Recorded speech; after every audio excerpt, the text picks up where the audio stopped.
अपनी electronic media के साथी हैं। किसी मतलब अनपढ़ आदमी से आप पूछ दीजिए क्या है भाई पप्पू यादव जी सुनते हैं खड़े हैं, हाँ वो तो मोदी का माल लेकर के या वोट कटवाने के लिए या उनका आते है खड़ा होने का, जवान जवान जब करा के खड़ा होते रहते हैं। नकारा सरकार जो दिल्ली में 7 साल से सुई की फैक्ट्री न लगा सकी, नकारा सरकार जो बिहार में कथित सुशासन की सरकार जो 15 साल में एक सुई की फैक्ट्री न लगा सकी। उत्साह का माहौल है, कहीं कोई विरोधी टिकने उगने वाला नहीं है। सीधी टक्कर यहाँ पर जदयू के उम्मीदवार से है और बीच में तो कोई उम्मीदवार है नहीं भाईजान।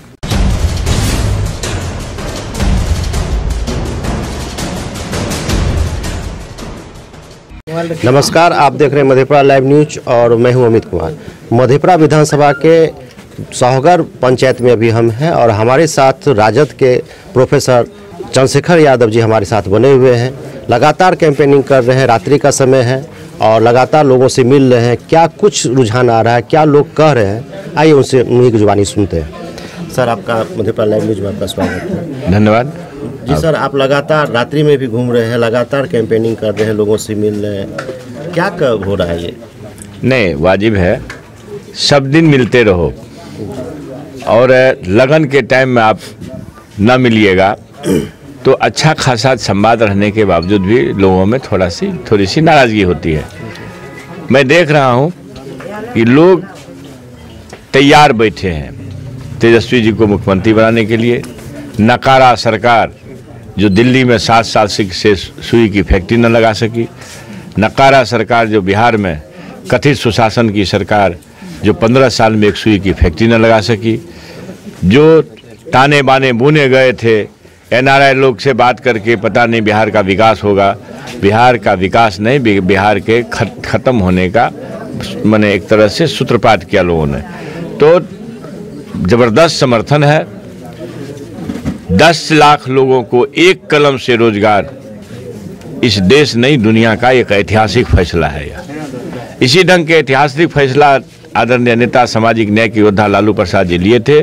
तब तक वो Guinness book of world record में दर्ज होने लायक मामला था कि 25,000 लोगों की नियुक्ति एक साथ की गई थी और उससे कई गुना आगे बढ़ करके जो हमारे पार्टी का संकल्प है कि 10 लाख बेरोजगार नौजवानों को, युवाओं को नौकरी, किसानों को ऋण से मुक्ति, बेहतर शिक्षा, स्वास्थ्य और जो ये नियोजन नीति जो युवाओं के भविष्य या युवाओं के लिए शोषण का एक बड़ा माध्यम है कि भाई हम समान काम का समान वेतन मांगते हैं, कोई गुनाह तो नहीं करते हैं।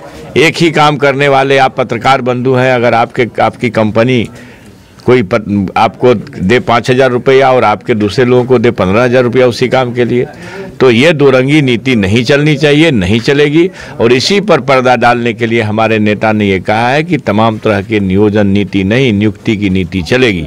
तो ये लोगों का ज़बरदस्त ढंग से कि भाई आप युवाओं को हमारे पार्टी के राष्ट्रीय अध्यक्ष लालू प्रसाद जी के जो आशीर्वाद से और तेजस्वी जी के संकल्प से पार्टी ने जो एजेंडा चुनावी घोषणा पत्र जारी किया है उसमें बिहार के विकास सहित युवाओं का जो अंधकारमय भविष्य है उस पर एक आशा की किरण है ज़बरदस्त।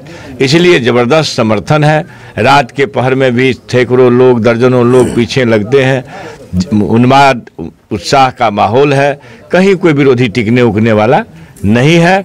सीधी टक्कर यहाँ पर जदयू के उम्मीदवार से है और बीच में तो कोई उम्मीदवार है नहीं भाईजान। लगातार आ रहे हैं कि आप कर्तव्य पुरुष के रूप में आप नज़र आ रहे हैं। आपकी माँ इधर गुजरी है, आप शोकाकुल हैं, उसके बावजूद भी लगातार कैंपेनिंग कर रहे हैं। एक कर्तव्य परायणता ही कहा जाए इसको कि आप लोगों के दुख दर्द को देख रहे हैं, उनके साथ घूम रहे हैं। ये एक गजब बात हो रही है। मैं आपको एक बात बताऊं कि 20 बरस का संघर्ष का मेरा जीवन है कोसी क्षेत्र के इस मधेपुरा जिला में। और मधेपुरा जिला आज से 20 बरस पहले एक ऐतिहासिक किसान आंदोलन का गवाह है और उस किसान आंदोलन के उपज हैं चंद्रशेखर जी। और उस किसान आंदोलन से जो हमें समर्थन मिला व्यापक रूप से, और वही समर्थन के कारण लालू यादव जी के आशीर्वाद से मुझे प्रधानमंत्री माननीय विधायक बनने का अवसर मिला और इस सरकार में मंत्री बनने का भी अवसर मिला। तो घर में सो करके जो आदमी राजनीति करते हैं हवाई जहाज से आकर के पैराशूट से, अब मान लीजिए कि हमारे नेता आदरणीय लालू प्रसाद जी के साथ में बैठ करके और उसको उनके आशीर्वाद से यहाँ सांसद, पूर्व के सांसद पप्पू यादव जी 2 बार MP बने, 2004 के बाद उपचुनाव में और फिर 2014 में। MP बनते ही लालू यादव के खिलाफ ही स्लोगन देने लगे, यहाँ तक कहने लगे कि मैं अपने कर्म से अपने बल पर जीता हूँ। तो क्यों नहीं जीत गए 2019 का? आपकी कौन सा शकल लेके आप घूम रहे हैं समाज में? एक नहीं, अब मैंने ये गिना दूं कि पप्पू यादव जी का सिंहेश्वर में जमानत जब्त हुआ था, 6 से 7 हज़ार वोट आया था, जिस सिंहेश्वर की जनता ने 5 साल पहले 90 में उनको अकूत मत से जिताई थी। उनके कर्म कैसे रहे, खोटे रहे कि 5 साल के बाद उनका जमानत जब्त हो गया। 2005 के चुनाव में वो अपने उम्मीदवार खड़ा किए थे, वो चुनाव हारे थे।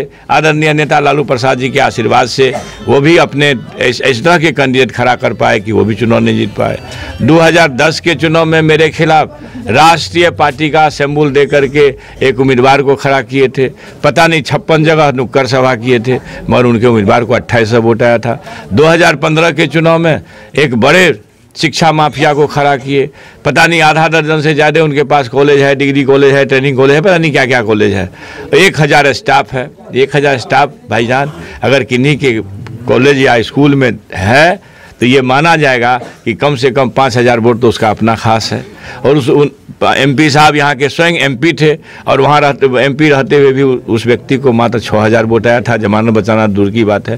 तो स्पष्ट है कि 2015 में जिस तरह से 2243 सीट पर चुनाव लड़ाया पप्पू यादव ने अपने हॉकी बॉल को, फिर ये एक भ्रम में डालने के लिए गठबंधन किसी तरह का बनाया और 150 सीट पर खुद लड़ रहे हैं, बाकी 243 सीट पर उम्मीदवार खड़ा किए हैं। तो 15 में जिस तरह से किसी सीट पर उनको एक आध सीट को छोड़ करके किसी पर जमानत न बचा था, 2019 में जिस ढंग से वो जमानत गंवा चुके अपना, 2020 के इस विधानसभा चुनाव में उनके किसी उम्मीदवार का जमानत बचने वाला नहीं है। और मैं तो कहूँगा कि जो CM के उम्मीदवार हैं मधेपुरा में पप्पू यादव जी, उनका अपना जमानत बचना तो दूर की बात है, एक प्रतिष्ठापूर्ण वोट भी नहीं आएगा, जमानत से काफ़ी दूर रहेंगे। तो मेरा ये कहना है कि जब आदरणीय नेता शरद यादव जी से चुनाव लड़ करके वो अपनी जमानत का आधा वोट ही ले पाए, तो इस चुनाव में भी उनका हाल बहुत ख़राब होने वाला है। ये आम आवामी जान रहा है। हर कहीं चौराहे पर खड़े हो जाइए आप, अपनी इलेक्ट्रॉनिक मीडिया के साथ ही हैं, किसी मतलब अनपढ़ आदमी से आप पूछ दीजिए क्या है भाई पप्पू यादव जी सुनते हैं खड़े हैं, हाँ वो तो मोदी का माल लेकर के या वोट कटवाने के लिए या उनको आते हैं खड़ा होने का, जमानत जब करा के खड़ा होते रहते हैं।